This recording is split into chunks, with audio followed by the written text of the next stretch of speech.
श्रीमद् भागवतम तृतीय स्कंद अध्याय 20 मैत्रेय विदुर संवाद।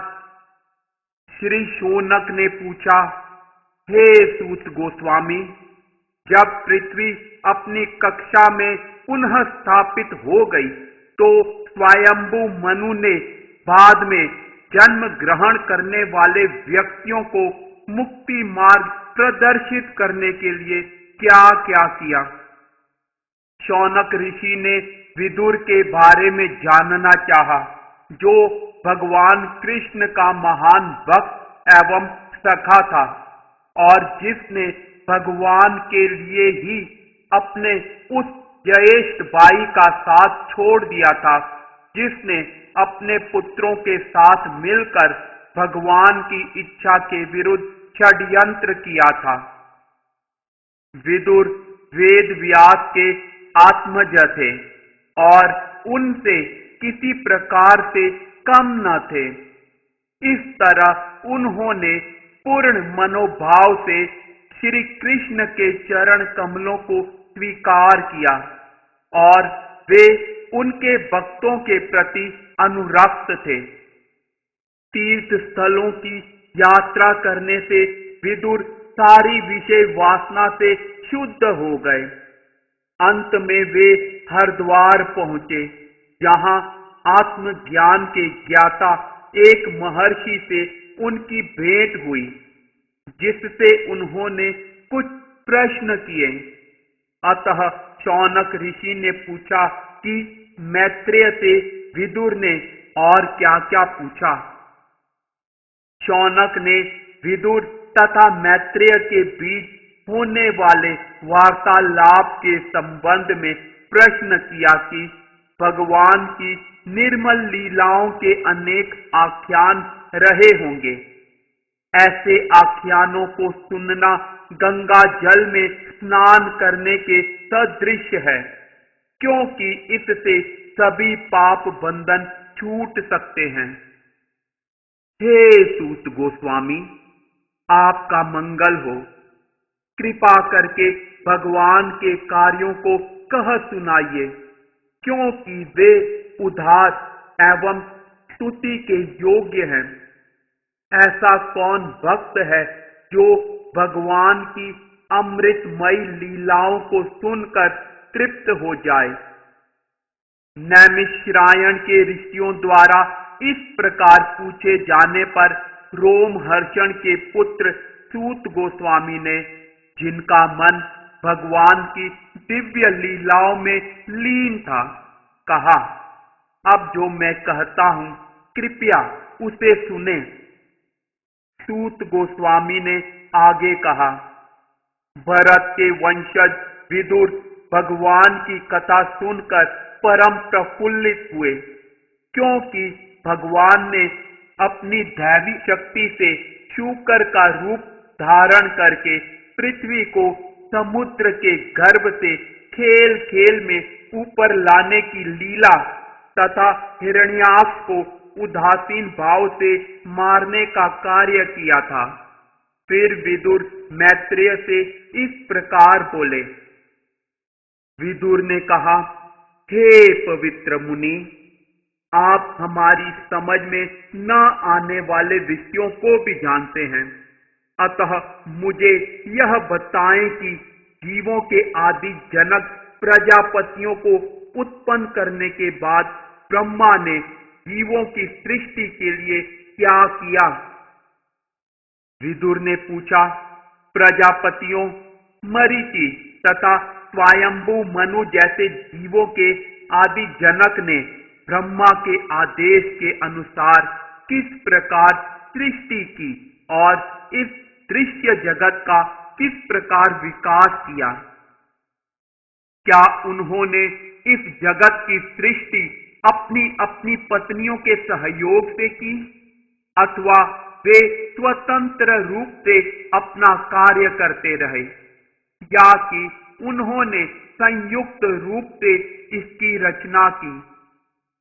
मैत्रेय ने कहा, जब प्रकृति के 3 तत्वों के सहयोग का संतुलन जीवात्मा की अदृश्य क्रियाशीलता महाविष्णु तथा काल शक्ति के द्वारा विशुद्ध हुआ, तो समग्र भौतिक तत्व महत तत्व उत्पन्न हुए।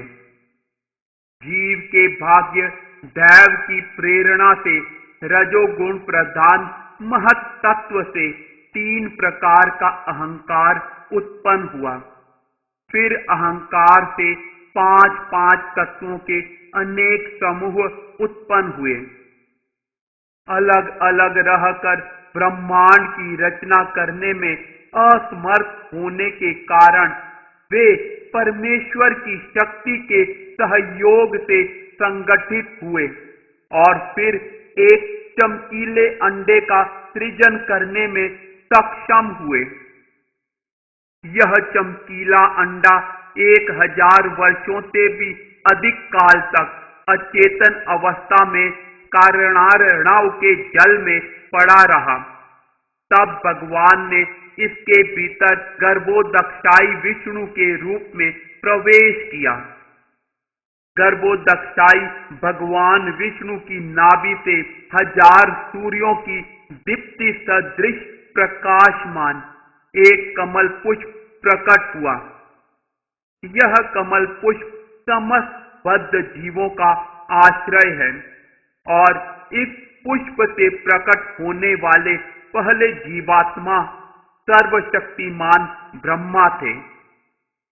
जब गर्भोदक्षाई भगवान ब्रह्मा के हृदय में प्रवेश कर गए तो ब्रह्मा को बुद्धि आई और इस बुद्धि से उन्होंने ब्रह्मांड की पूर्ववत सृष्टि प्रारंभ कर दी। ब्रह्मा ने सबसे पहले अपनी छाया से बद्ध जीवों के अज्ञान के आवरण कोष उत्पन्न किए। इनकी संख्या 5 है और ये तामित्र, अंधतामित्र, तमस, मोह तथा महामोह कहलाते हैं।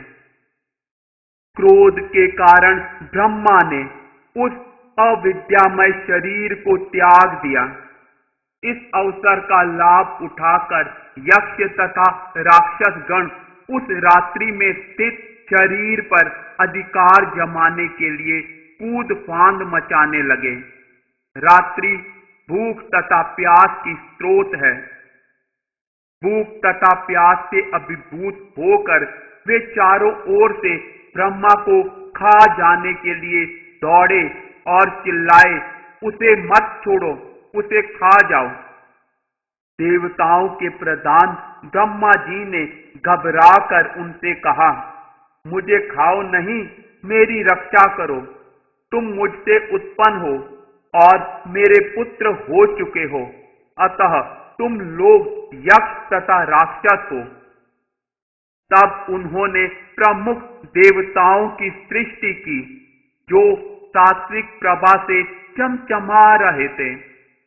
उन्होंने देवताओं के समक्ष दिन का तेज फैला दिया, जिस पर देवताओं ने खेल खेल में ही अधिकार जमा लिया। ब्रह्मा जी ने अपने नितंब प्रदेश से असुरों को उत्पन्न किया जो अत्यंत कामी थे। अत्यंत कामी होने के कारण वे संभोग के लिए उनके निकट आ गए। पहले तो पूज्य ब्रह्मा जी उनकी मूर्खता पर हंसे, किंतु उन निर्लज असुरों को अपना पीछा करते देखकर वे क्रुद्ध हुए और भयभीत होकर हड़बड़ी में भागने लगे। वे भगवान श्री हरि के पास पहुंचे, जो समस्त वरों को देने वाले तथा अपने भक्तों एवं अपने चरणों की शरण ग्रहण करने वालों की पीड़ा को हरने वाले हैं। वे अपने भक्तों की तुष्टि के लिए असंख्य दिव्य रूपों में प्रकट होते हैं। भगवान के पास जाकर ब्रह्मा जी ने उन्हें इस प्रकार संबोधित किया, हे भगवान, इन पापी असुरों से मेरी रक्षा करें, जिन्हें आपकी आज्ञा से मैंने उत्पन्न किया था। ये विषय वासना की भूख से क्रोधोन्माद में आकर मुझ पर आक्रमण करने आए हैं। हे भगवान, केवल आप ही दुखियों के कष्ट दूर करने और आपके चरणों की शरण में न आने वालों को यातना देने में समर्थ हैं। सबों के मनों को स्पष्ट रूप से देख सकने वाले भगवान ने ब्रह्मा की वेदना समझ ली और वे उनसे बोले, तुम अपना यह अशुद्ध शरीर त्याग दो। भगवान से आदेश पाकर ब्रह्मा ने अपना शरीर त्याग दिया। ब्रह्मा द्वारा परित्यक्त शरीर ने संध्या का रूप धारण कर लिया, जो काम को जगाने वाली दिन रात की संधि वेला है। असुर जो स्वभाव से कामुक होते हैं और जिनमें रजोगुण का प्राधान्य होता है, उसे सुंदरी मान बैठे, जिसके चरण कमलों से नुपुरों की ध्वनि निकल रही थी, जिसके नेत्र मद से विस्तीर्ण थे और जिसका कटी भाग महीन वस्त्र से ढका था और जिस पर मेखला चमक रही थी। एक दूसरे से सटे होने के कारण उसके स्तन ऊपर उठे हुए थे और उनके बीच में कोई रिक्त स्थान बचा न था। उसकी नाक तथा दांतों की बनावट सुंदर थी। उसके होठों पर आकर्षक हंसी नाच रही थी और वह असुरों को क्रीड़ापूर्ण चितवन से देख रही थी। काले काले बाल समूह से विभूषित वह मानो लज्जावश अपने को छिपा रही थी। उस बाला को देखकर सभी असुर विषय वासना की भूख से मोहित हो गए। असुरों ने उसकी प्रशंसा की। आहा, कैसा रूप, कैसा अप्रतिम धैर्य, कैसा उभरता यौवन! हम काम पीड़ितों के बीच वह इस प्रकार विचर रही है मानो काम भाव से सर्वथा रहित हो। तरुणी स्त्री के रूप में प्रतीत होने वाली संध्या के विषय में अनेक प्रकार के तर्क वितर्क करते हुए दुष्ट बुद्धि असुरों ने उसका अत्यंत आदर किया और उससे प्रेम पूर्वक इस प्रकार बोले, हे सुंदरी बाला, तुम कौन हो? तुम किसकी पत्नी या पुत्री हो? और तुम हम सबों के समक्ष किस प्रयोजन से प्रकट हुई हो? हम अभागों को तुम अपने सौंदर्य रूपी अमूल्य सामग्री से क्यों तरसा रही हो? हे सुंदरी बाला, तुम चाहे जो भी हो, हम भाग्यशाली हैं कि तुम्हारा दर्शन कर रहे हैं। तुमने गेंद के अपने खेल से हम दर्शकों के मन को विचलित कर दिया है। हे सुंदरी, जब तुम धरती से उछलती गेंद को अपने हाथों से बार बार मारती हो, तो तुम्हारे चरण कमल एक स्थान पर नहीं रुके रहते। तुम्हारे पूर्ण विकसित स्तनों के भार से पीड़ित तुम्हारी कमर थक जाती है और स्वच्छ दृष्टि मंद पड़ जाती है। कृपया अपने सुंदर बालों को ठीक से गूंथ तो लो। जिनकी बुद्धि पर पर्दा पड़ चुका है, ऐसे असुरों ने संध्या को हाव भाव करने वाली आकर्षक सुंदरी मानकर उसको पकड़ लिया। तब गंभीर भावपूर्ण हंसी हंसते हुए पूज्य ब्रह्मा ने अपनी कांति से, जो अपने सौंदर्य का मानो आप ही आस्वादन करती थी, गंधर्वों व अप्सराओं के समूह को उत्पन्न किया। तत्पश्चात ब्रह्मा ने वह चांदनी सा दीप्तिमान तथा सुंदर रूप त्याग दिया और विश्वावसु तथा अन्य गंधर्वों ने प्रसन्नता पूर्वक उसे अपना लिया। तब पूज्य ब्रह्मा ने अपनी तंद्रा से भूतों तथा पिशाचों को उत्पन्न किया, किंतु जब उन्हें नग्न एवं बिखरे बाल वाले देखा तो उन्होंने अपनी आंखें बंद कर ली। जीवों के सत्रष्टा ब्रह्मा द्वारा उस अंगड़ाई रूप में फेंके जाने वाले शरीर को भूत पिशाचों ने उस शरीर को अपना लिया। इसी को निद्रा भी कहते हैं, जिसमें लार चू जाती है। जो लोग अशुद्ध रहते हैं उन पर ये भूत प्रेत आक्रमण करते हैं और उनका यह आक्रमण उन्माद पागलपन कहलाता है। जीवात्माओं के सत्रष्टा पूज्य ब्रह्मा ने अपने आप को इच्छा तथा शक्ति से पूर्ण मानकर अपने अदृश्य रूप अपनी नाभि से खाद्यों तथा पितरों के समूह को उत्पन्न किया। पितृगण ने अपने अस्तित्व के स्रोत उस अदृश्य शरीर को स्वयं धारण कर लिया। इस अदृश्य शरीर के माध्यम से ही श्राद्ध के अवसर पर कर्म कांड में पटु लोग खाद्यों तथा पितरों दिवंगत पूर्वजों के रूप में को पिंड दान करते हैं। तब दृष्टि से अदृश्य रहने की अपनी क्षमता के कारण ब्रह्मा जी ने सिद्धों तथा विद्याधरों को उत्पन्न किया और उन्हें अपना अंतर्धान नामक विचित्र रूप प्रदान किया।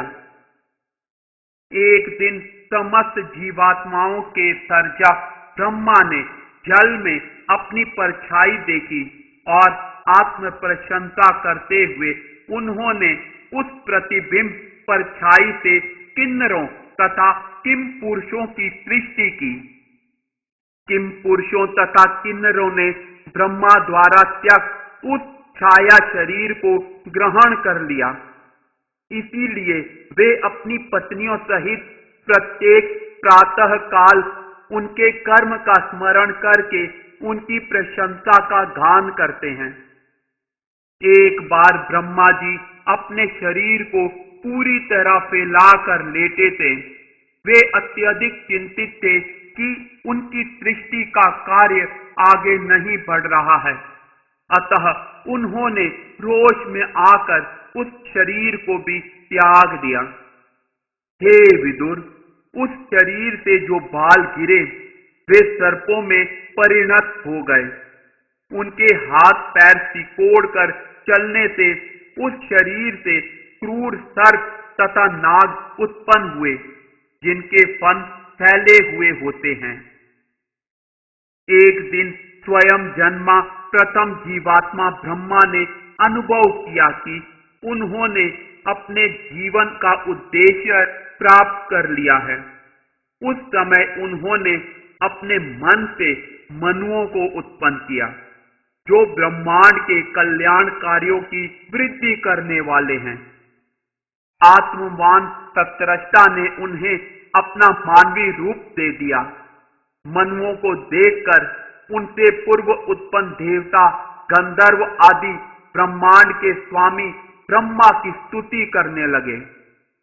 उन्होंने स्तुति की, हे ब्रह्मांड के सत्रष्टा, हम प्रसन्न हैं। आपने जो भी सृष्टि की है वह सुंदर है।